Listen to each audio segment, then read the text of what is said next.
Se você já tentou de tudo para mudar a sua vida e não conseguiu ter nenhum resultado até esse momento, tá perdendo as esperanças, a vontade de viver, fica nesse vídeo que eu quero falar com você. Prazer, meu nome é Tamissa e assim como talvez você já tenha tentado várias coisas, foi o mesmo processo que eu fiz na minha vida. Hoje eu venho trazer um testemunho para você de transformação, né, de tudo que Deus fez. O Senhor mudou a minha história, minha vida profissional, a minha vida financeira, minha vida sentimental, meu relacionamento com a minha família, tirou o ódio do meu coração, a raiva, colocou o perdão, me limpou de toda raiva e amargura. E assim, hoje eu me sinto uma pessoa transformada. Só que assim como talvez você já buscou, eu bebi de muitas fontes até chegar até aqui. Eu busquei em terapias, curas, eu creio aí que eu gastei mais de R$ 30.000 com coaches, processos de autoconhecimento, terapias holísticas, né, reiki, Theta Healing, ai foram tantas, constelação familiar, tantas coisas que eu fiz buscando essa cura e não consegui encontrá-la, né. Até que no meio dessa busca, esse processo onde eu precisava de uma cura, queria mudar minha vida, queria realizar, coisas que eu ansiava, né, ter a minha casa, ter o meu carro, nessa época eu não tinha nenhuma conquista financeira, material, e nesse processo o Senhor me encontrou, né. Eu sempre brinco que eu não fui buscar Jesus, ele veio até mim e me encontrou, né, me perdoou, me limpou. E o processo do evangelho, ele nada mais é do que arrependimento de pecado e mudança de vida, né. E eu tinha uma vida muito destruída.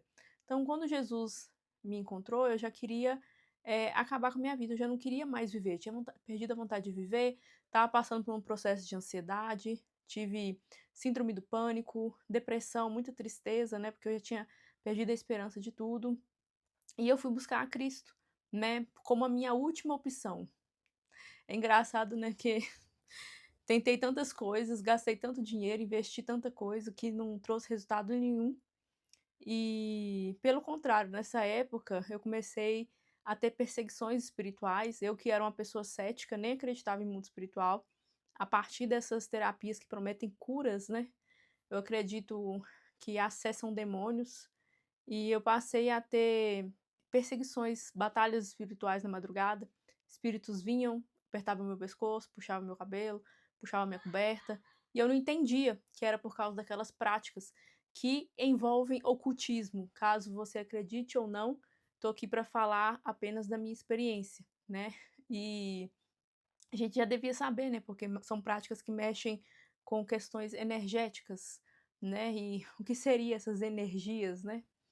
Enfim, o que eu tenho para falar para você é: a sua libertação, o que você procura está em Jesus, não é a religião, não é a igreja, é Jesus. A igreja ela é apenas um meio de comunhão entre os irmãos, é um lugar, né, que você tá ali entre pessoas que estão buscando a mesma coisa que você, que querem as mesmas coisas que você, e você tem pessoas ali para te apoiar, para te ajudar em oração, mas, o que você faz todos os dias na sua casa, é praticar o Mateus capítulo 6, né, que fala: "Entre para o seu quarto, feche a porta, e o pai que te vê em secreto te recompensará". É você passar tempo com Jesus, é você ler a palavra de Deus, que é viva, ela tem o poder de Deus nela e ela transforma as nossas vidas, e você ir vivendo o processo, fazendo renúncias, é você se arrepender dos seus pecados, né. E o que são os pecados, né? Lá em Gálatas capítulo 5 fala sobre todas as concupiscências da carne, que é aquilo que não agrada a Deus.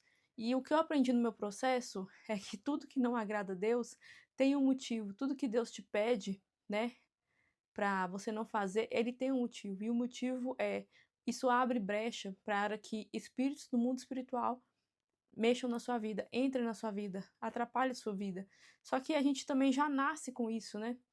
Através dos pecados dos nossos pais, avós, bisavós, né. Em Êxodo fala que o Senhor é aquele que visita a iniquidade dos pais nos filhos até a quarta geração.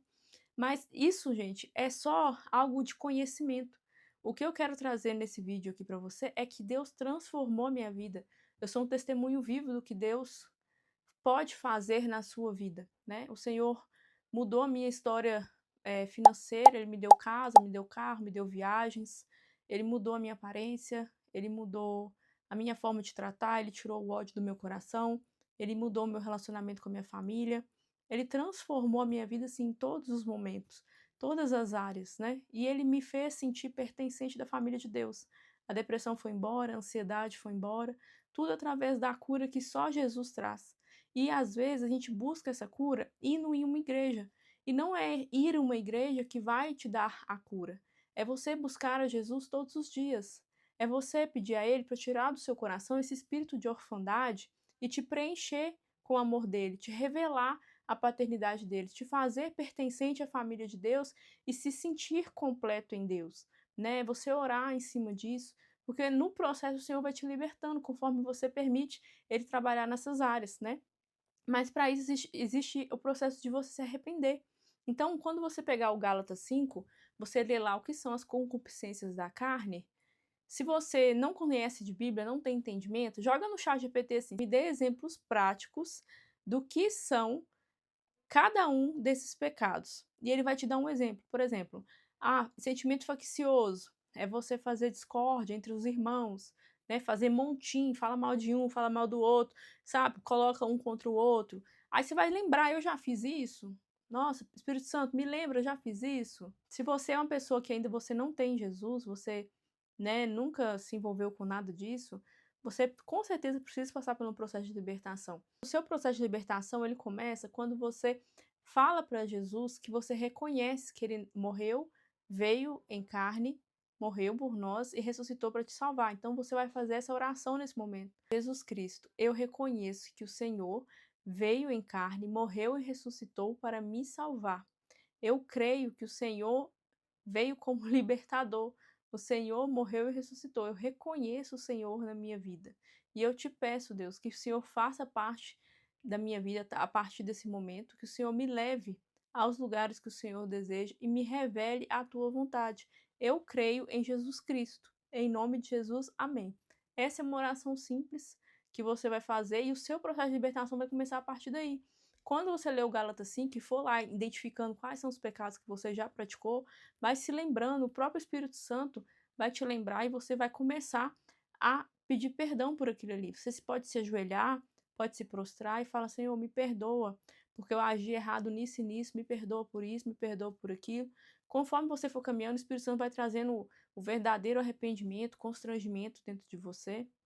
E a partir do momento que você confessa, ele vai te libertando. Faça jejum, faça oração. O jejum é uma disciplina que, né, é muito usada para o processo de libertação, porque fala que tem demônios que não saem sem jejum e oração, né? A Bíblia fala isso. Então, às vezes o Espírito Santo vai te direcionar a jejuar, né? 1, 2, 3 dias, às vezes 1 hora por dia, vai depender, você vai entender o que o Espírito Santo vai trazer para você. Mas o processo de libertação ele vai acontecer no decorrer que você se alimenta da palavra de Deus, porque a palavra de Deus ela é vida, ela também é alimento para o nosso espírito, né? Assim como a gente alimenta o nosso corpo, a nossa carne, a gente também alimenta o nosso espírito com a palavra de Deus. Amém? Então, assim, não tem muito segredo. Às vezes a gente mistifica, né? Busca tantas coisas, igual eu busquei. Talvez você já buscou, você queira, deseja uma mudança, mas não consegue, porque talvez no mundo espiritual o seu espírito esteja aprisionado. Eu tive essa visão, né? No momento que eu estava no meu processo de libertação, de uma mão que descia, várias camadas coloridas passavam e ela puxava uma corrente, nessa corrente tinha uma gaiola e o meu espírito estava dentro dessa gaiola. Então, por muitas vezes eu tentei alcançar lugares, ser mais produtiva, mas não tinha como isso acontecer, porque por mais que o meu corpo físico, a minha mente se esforçasse, no mundo espiritual eu estava aprisionada e quem me libertou foi Jesus. Às vezes você está enjaulado, às vezes você está com cordas te amarrando, cada pessoa tem o seu pecado, o seu processo, a sua vida. Eu passei por muita coisa, né? Pecado de libertinagem, eu tinha uma vida muito libertina, é, altivez, soberba, também muitas coisas diabólicas, sabe? Que eu acho que eu não preciso nem ficar trazendo aqui para vocês, mas assim, cativeiros que existem, né, nas nossas vidas por causa do pecado. Mas conforme você faz a oração de confissão, que reconhece Jesus como seu único, suficiente Salvador, começa a ler a Bíblia, estuda sobre a Bíblia. Se possível, vá a uma igreja, peça, né, ao pastor para que você quer se batizar. porque é um mandamento bíblico, né, confessar Jesus e se batizar. E você caminhar com Jesus, você aprender sobre ele, não estou falando ir no culto uma vez por semana, estou falando conviver com Jesus, buscar o Senhor todos os dias. Você pode ter certeza que ele vai mudar a sua vida, ele vai transformar a sua história. Vai fazer assim como ele fez comigo, porque Deus é bom, nos ouve e nos ama. Amém?